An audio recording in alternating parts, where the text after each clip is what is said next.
իհարկե կատարում ենք սանդղակային գնահատում,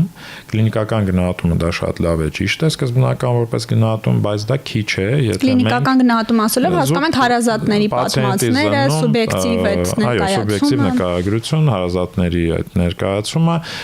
եւ բժշկի զննումը եւ զրույցը զուտ ընդհանուր, բայց հետո գալիս է արդեն ավելի ստանդարտացված մոտեցում, երբ կիրառվում են որոշակի հարցարաններ։ Կան տեստեր, որոնք օգնում են մեզ ստուգել ճանաչողական ֆունկցիան եւ դրանք ստանդարտացված են։ Ինչ է դա նշանակում։ Դա ոնց որ բալային համակարգով իրականացվող սանդղակներ են, որը ունի մաքսիմալ ինչ որ քանակի այդ միավորներ, որոնք այդ անձը կարող է հավաքել, նորմայում ենթադրվում է, որ մեծ մասը մարդկանց վերին սահմանները պետք է հավաքեն այդ միավորների, օրինակ եթե մաքսիմումը 30-ն է, սպասելի է, որ 27-ից 30 կամ 25-ից 30 պետք է հավաքի այն մարդը, որ չունի կոգնիտիվ խանգարում, այդտեղ որոշակի դեր խաղում է կրթության մակարդակը, պարզապես։ Այնտեղ կա որոշակի շտկումների համակարգ, կախված թե ինչ կրթական ֆոնով է գալիս այդ անձնավորությունը, բայց եթե ավելի ցածր թվեր ենք ստանում, այստեղ արդեն մենք փորձում ենք հասկանալ ինչի մասին է խոսքը։ Այնտեղ կա միջանկյալ մի վիճակ, որը կոչվում է թեթև կոգնիտիվ խանգարում կամ նեյրոկոգնիտիվ խանգարում, հիմա նոր DSM համակարգով այդպես է DSM-5-ով, դա դասակարգումն է հիվանդությունների եւ հետո նոր արդեն գալիս է, եթե շատ ավելի ցածր ենք հավաքում, օրինակ 30-ը մաքսիմումն է եւ մենք հավաքեցինք այդ անձնավորության մոտ ստուգեցինք, տեսանք, որ օրինակ 16 է։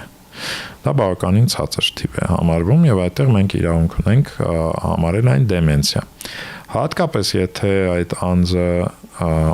բարձրագույն կրթությամբ անձնավորություն է եւ չի կարողանում այդ շեմքը անցնել, առավել ցայտուն է դա դառնում։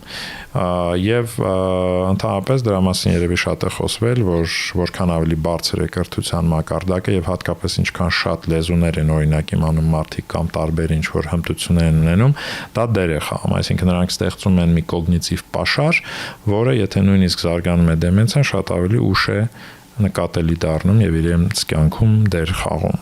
Այսինքն կրթական ցենզը դեմենցիայի զարգացման հետ այսպիսի աղերսներ կան, այո, այդպիսի կորելացիա, այո։ Հետևաբար մենք այդ գնահատումները կատարելով նախ այդ պահին առաջին հանդիպմամբ, այսպես ասած, գնահատում ենք, թե ինչ սկզբնական կետում ենք գտնվում։ Դոկտոր Սամսոն, այսօր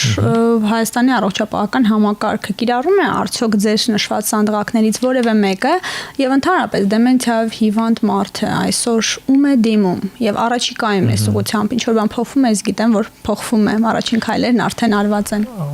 Անշուշտ շատ հիմա քայլեր են ձեռնարկվում, նախարարությունը նախաձեռնող խումբ ունի, աշխատանքային խումբ կա, որ աշխատում է այդ ուղղությամբ։ Հիմա փորձում ենք ավարտին հասցնել ուղեցույց, որում այդ կետերը մենք ներառում ենք, այսինքն կիրառման անհրաժեշտությունը նմանատիպ սանդղակների։ Իհարկե համակարգված չէ դրանց կիրառումը, բայց շատ մասնագետներ ունենք նյարդաբանների ասպարեզում հատկապես, ովքեր գիտեն տեստը եւ կիրառում են, երբ հասցնում են եւ ունեն ժամանակ։ Ինչու՞, որովհետեւ դա առանձին այսպես ժամանակ պահանջող տեստ է, հատկապես երբ դժվարություն ունեցող պացիենտներ են դա իրականացնել, երկար է տևում եւ ոչ բոլոր օրինակ պրակտիկաներում, երբ մանավանդ շատ պացիենտ են մեկ օրում նայում, բժիշկները չեն կարող հասցնել։ Իսկ չեք կարծում, որ առաջնային օղակ այդ պարզագույն սկրինինգները, սանդղակները պիտի ինչ-որ մի պահից արդեն կիրառի, որպեսզի նյարդաբանների մոտ գնան արդեն այն բուժառուները, ովքեր հենց այդ դրա մասին է խոսում, որ շնորհակալություն, որ դա մատնանշեցիք, որ այդ իմ նշած օրինակ MMS-ի եւ MOCA թեստերը իրենք սկզբնական թեստերն են եւ անհրաժեշտություն կա ավելի խորացված թեստերով աշխատելու, դա մեր պլաններում կա, օրինակ մենք MMS-ի թեստը, որի մասին խոսում էի, արդեն վալիդացրել ենք, այսինքն ապացուցել ենք, որ նա ծառայում է իր նպատակին, նա ասելով անգլերենը վաղուց հայտնի էր, որ ծառայում է, բայց պետք է դու ապացուցես, որ հենց հայերեն տարբերակը նույնպես ծառայում է իր նպատակին։ Եվ դա մենք կատարել ենք, տպագրել ենք այդ արդյունքները Առողջապահության ազգային ինստիտուտի պաշտոնական նոր հանդեսում առողջապահության եւ բժշկագիտության հայկական հանդեսում Armenian Journal of Health and Medical Sciences այդպես է կոչվում ընդ որում մենք հիմա աշխատում ենք նաեւ MOCA-ի վալիդացիայի վրա այն արդեն տեղայնացված է արդեն հայերենը կա ընդ որում նաեւ կա հայերենի կիրառման այդ ինստրուկցիան հրահանգների ադապտացիան, որը նույնպես կարևոր է, որ մասնագետը պարզապես այդ թերթիկով չի անում, այլ նա պետք է պատրաստված լինի, այսինքն նախապես իմանա թե այդ ոնց է իրականացվում, դա առանձին մի մեծ հարց է եւ պետք է գոնե մի փոքր տրեյնինգ ունենան։ Մենք պատրաստվում ենք այդպիսի տրեյնինգներ անցկացնենք, որ մասնագետները ավելի լավ ծանոթ լինեն տեստի հնարավորություններին եւ լայն կիրառեն։ Հենց մեզ ձեռք կտա, որպեսզի այն լայն տարածվի, սկրինինգային դառնա եւ արդեն կան մասնագիտացված կենտրոններ, որտեղ ավելի խորացված գնահատումներ կանցկացվեն։ Այդ դրան մենք գնում ենք։ Շատ հաճախ տարեց մարդիկ, երբ որ վարքային փոփոխություններ ունեն, բնավորության, տրամադրության, իրենք չեն ընդունում որ խնդիրներ ունեն եւ շատ դժվար է ընտանիքի անդամներին, զավակներին նրանց թեկուզ առաջին անգամ բժշկի տանել։ Այս առումով կան ինչ-որ ունիվերսալ, այսպես ասած, լուծումներ, որ կարող են մեր ունկնդիրները լսել եւ կիրառել իրենց հարազատների համար, հետագայում էլ մենք մտածենք, որ դիմենք բժշկի, եթե առաջին ախտանշանները կլինեն։ Այո, իրոք դա շատ կարևոր հարց է։ Իհարկե այդտեղ կարելի է բաժանել մի իրավիճակում այն շատ թեթև են փոփոխությունները եւ ոչ այնքան զգալի հենց այդ անձի համար եւ նա հրաժարվում է դիմել, բայց ընդհանուր առմամբ պահպանված վիճակում է եւ կարող են լինել իրավիճակներ, երբ դա արդեն ախտաբանական վարքագիծ է, մերժողական վարքագիծ է, խնդիրը ակնհայտ է, բայց չեն կարողանում բերել բժշկի, որովհետեւ էլի հրաժարվում է պացիենտը, նմանատիպ իրավիճակների հետ շատ ենք առնչվում եւ այդտեղ ինչպես դուք եք ասում, երևի ունիվերսալ ինչ-որ խորհուրդ դժվար կլինի ասել, բայց իհարկե հնարավորինս մեղմ ձևով, այսպես ասած, ցիվիլ մարդկային մոտեցումներով պետք է դա կատարվի, բացատրելով, գուցե ներգրավելով այն անձանց, ովքեր դեռ այդ մարդիկ ընկալում են որպես իրենց հարազատ եւ այլն, այսինքն ես նկատում եմ արդեն զարգացած հիվանդության ժամանակ, քանի որ հաճախ ասում են օրինակ երկու աղջիկ ունի անձը, մեկը Մոսկվայից եկել է, քանի որ մեծ ինտերվալներով չեն հանդիպում, իրեն չի ճանաչում այլևս։ Կամ չի վստահում։ Մյուսին ճանաչում է։ Միշտ խորհուրդ ենք տալիս, ում որ վստահում է, ում հետ ապրում է, նրա հետ ավելի ճիշտ է համագործակցելը, համոզելը, ինչ որտեղ տրամաբանելով բերելը։ Իսկ թեթև նշանների ժամանակ ես մի երկու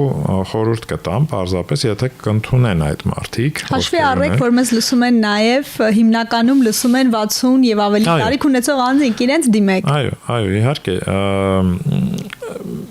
երբեք պետք չի, մեր կուլտուրայում կա դա, որ շատ հաճախ յուրաքանչյուր այդպիսի ինչ-որ փոփոխություն միանգամից վերագրվում է տարիքին եւ վերջ, ամեն ինչ նորմալ է համարվում, որ այս տարիքում այդպես պետք է լինի։ Չի ասի, որ այդպես պետք է համակերպվել ամեն ինչի հետ։ Հետեւաբար օրինակ շատ կարեւոր է քնի հարցը հիշողության հարցերում, հա, օրինակ հայտնի է, որ կյանքի ընթացքում իրենց քունը էապես կրճատած, մասնատած մարդիկ ավելի մեծ ռիսկի խմբում են հետագայում դեմենցիա ունենալու, քան այն մարդիկ, ովքեր ավելի լավ են քնել, լիարժեք են քնել, հետեւաբար նույնիսկ հենց արդեն այդ տարիքում գտնվելիս պետք է ավելի երևի փայփայողական լինել այդ ուղղությամբ, փորձել քունը ավելի կարգավորել, շատ հաճախ հենց դրան են ասում, որ դե տարիքի հետ սկսել են վատ քնել։ Okay, դա սպասելի է, դա ֆիզիոլոգիա է, բայց դա կարելի է շտկել, կարելի է մի քիչ որոշակի եւ պետք է շտկել, հատկապես ռիսկային խմբում, երբ մենք կասկածում ենք կամ գուցե ընտանիքում կա ինչ-որ մեկը, ով արդեն դեմենցիա է ունեցել, կարելի է ավելի ուշադիր լինել այդ հարցերին, կամ սննդակարգը, անօթային ռիսկերից խուսափելը, դա միևնույն է միշտ աշխատող,